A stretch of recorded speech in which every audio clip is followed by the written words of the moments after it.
Embeera eri e Karamoja mu kiseera kino eyungula ezziga abantu ensangi zino bye basanga bye balya okusobola okutaasa obulamu. Wiiki ewedde twakulaga ebitundu ebiwera mu disitulikiti ya Napak ng'abakulembeze beeraliikirivu olw'enjala eriyo. Kati gavumenti esindise emmere mu bitundu by'e Karamoja okutaasa embeera. Ttani 552 ez'obuwunga ne ttani 238 ez'ebijanjaalo ze zisindikiddwa e Karamoja. Emmere eno esindikiddwa mu disitulikiti okuli Kotido, Kabong, Moroto, Napak, Karenga wamu ne Nabiratuuka.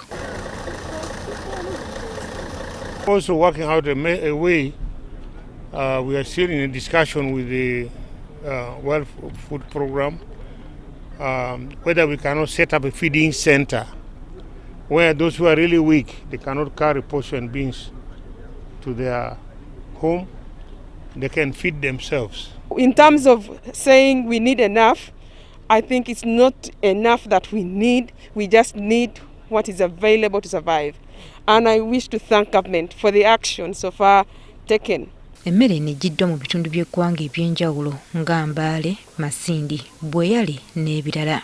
Waliwo n'enteekateeka ey'okutuusa emmere eri ebitundu ebirala ebisuubirwa nti nabyo byandirumbibwa enjala. Kuba kino ekyeya tekikosezza Karamoja yokka, ne Teso balina ekizibu, ne Lango balina ekizibu, Northern Uganda balina ekizibu, Bunyoro balina ekizibu. Kyokka okusobola okwewala akasambattuko kano okuddamu okugwawo, gavumenti egamba nti kati etandise okutunuulira ekyokuwa abalimi mu kitundu kino ensigo z'ebimera ebikula amangu, ssaako n'okuzza obuggya enkola y'okufukirira ebirime eya irrigation. N'okulabira ddala nti nno abantu b'e Karamoja, indeed n'ab'eggwanga around the country basobola okwerimira ne beeriisa emmere.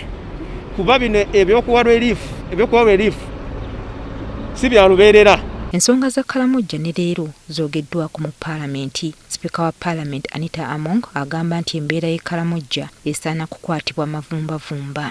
We've seen so many starving people, malnourished people, and I think government needs to come out clearly on how to handle this issue in the short term, medium term, and long term.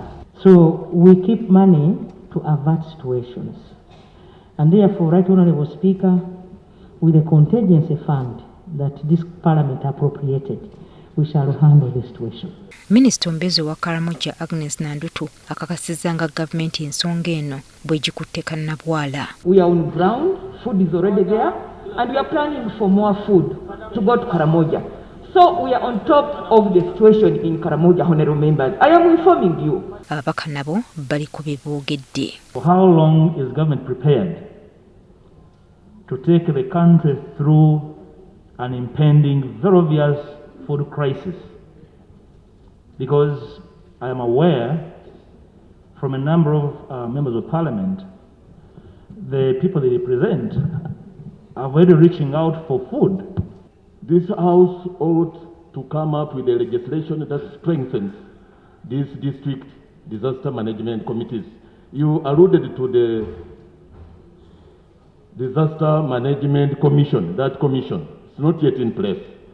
But we could start with these lowest units, the district disaster management committees. Guno mulundi gwakubiri nga gavumenti eweereza emmere e Karamoja nga ku lw'omukaaga lwa wiiki ewedde ttaani 8 ez'obuwunga n'ebijanjaalo byaweerezebwa mu disitulikiti y'e Napak. Joyce Nakato, NTV, Akawungeezi.